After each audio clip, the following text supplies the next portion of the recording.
Hey guys, welcome back. I'm going to try and do a real quick one today. So I was playing with this Valence battery, trying to save it. Anyway, we're charging it right now. So we took the board out, and this is what the board looks like. And on the board, you're going to see attached to it two harnesses. And what one of them is this one with more pins than the other, the long ones. This is just a temperature probe, so that doesn't do anything.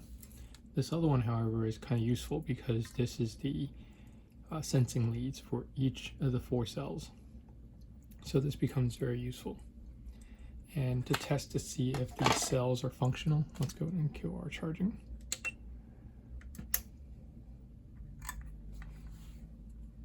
All right, this is how we would test the capacity of each cell. So the black one is actually the negative. So you stick this into the negative, and each subsequent line, so let's see how they have it ordered. So you have black, blue, white, yellow, and brown. So this is just the first positive, second positive, third, fourth, and so on. So how we can tell if the cell pack is healthy is by probing negative. First lead, we have 3.18. Second, we have 4.39. So what that tells me is that second series of cells is no good. Third is 7.5, so it's about 3 volts higher. So the third series is fine.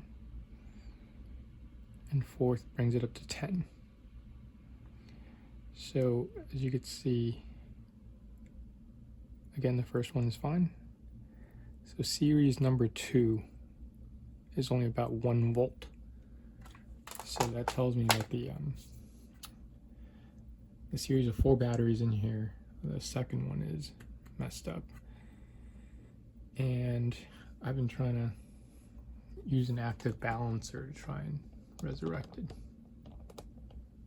You know, the other one has the same problem, but it's, I think, cell number 3 that's broken. Anyway, if you've got one of these, just I'll show you a quick way to test it without tearing it all down, as I've done in other videos. All right, hope this helps you. Good luck.